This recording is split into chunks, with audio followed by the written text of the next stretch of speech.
விஜயகாந்த் விஜயராஜ் எனும் இயற்பெயர் கொண்ட இவர் ஒரு திரைப்பட நடிகரும் தேமுதிக கட்சியின் நிறுவன தலைவரும் ஆவார். இவர் 2006 முதல் 2016 வரை தமிழ்நாடு சட்டமன்ற உறுப்பினராகவும் 2011 முதல் 16 வரை சட்டமன்ற எதிர்க்கட்சி தலைவராகவும் இருந்துள்ளார். தனது திரைப்பட வாழ்க்கையில் 150க்கும் மேற்பட்ட திரைப்படங்கள் நடித்த இவர் வைதேகி காத்திருந்தால், அம்மன் கோவில் கிழக்காலே, பூந்தோட்ட காவல்காரன், சின்ன கவுண்டர், செந்துரப்பூவே, வானத்தை போல, புலன் விசாரணை, கேப்டன் பிரபாகரன் ஆகிய திரைப்படங்களில் இவரது நடிப்பிற்காக இவர் பல்வேறு விருதுகளையும் தமிழ்நாட்டின் உயரிய விருதான கலைமாமணி விருதும் இவருக்கு வழங்கப்பட்டது. தன் திரை வாழ்க்கை முழுவதும் தமிழ் திரைப்படங்களில் மட்டுமே நடித்த கதாநாயகர்களில் விஜயகாந்த் ஒருவர்.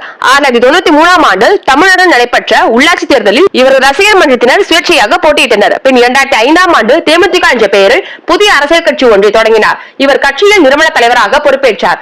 எந்த ஒரு திரைத்துறை பின்புலமும் அரசியல் துறை பின்புலமும் இல்லாத போதும் பெரும் நடிகராகவும் அரசியல்வாதியாகவும் திகழ்ந்தார். மக்கள் திலகம் எம்ஜிஆர் பிரச்சார வேனை கேப்டன் விஜயகாந்த் பயன்படுத்திய நிகழ்வு பற்றி தெரியுமா? TNW 2005 எனும் எண் கொண்ட வெளிர் நீல நிற வேனை மக்கள் திலகம் எம்ஜிஆர் தனது பிரச்சாரத்தில் பயன்படுத்தினார். ஏசி மற்றும் படுக்கை வசதியுடன் தயாரிக்கப்பட்ட இந்த வேனின் நடு மையத்தில் உள்ள துளையின் வழியாக புரட்சி தலைவர் எம்ஜிஆர் பிரச்சாரம் மேற்கொண்டார். பிரச்சாரம் முடிந்ததும் வேனின் பின்புறம் உள்ள இடத்தில் ஓய்வெடுத்துக் கொள்வார்.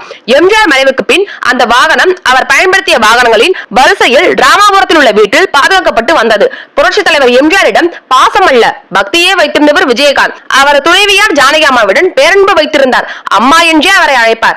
எம்ஜிஆர் தேர்தல் பிரச்சாரத்துக்கு பயன்படுத்திய வெளிர் நீல நிற பிரச்சார வேனை ஜானகி அம்மாளிடம் 1996 தனக்கு பரிசாக அளிக்குமாறு கேட்டுக்கொண்டார் விஜயகாந்த். ஜானகி அம்மாவும் அந்த வேனை அன்பளிப்பாக வழங்கினார். இந்த வேனை பயன்படுத்துவது ராசியாக இருக்கும் என்பதால் இனிமேல் தனது பிரச்சாரங்களுக்கு எம்ஜிஆர் வேனையை விஜயகாந்த் பயன்படுத்த போவதாக கூறப்பட்டுள்ளது.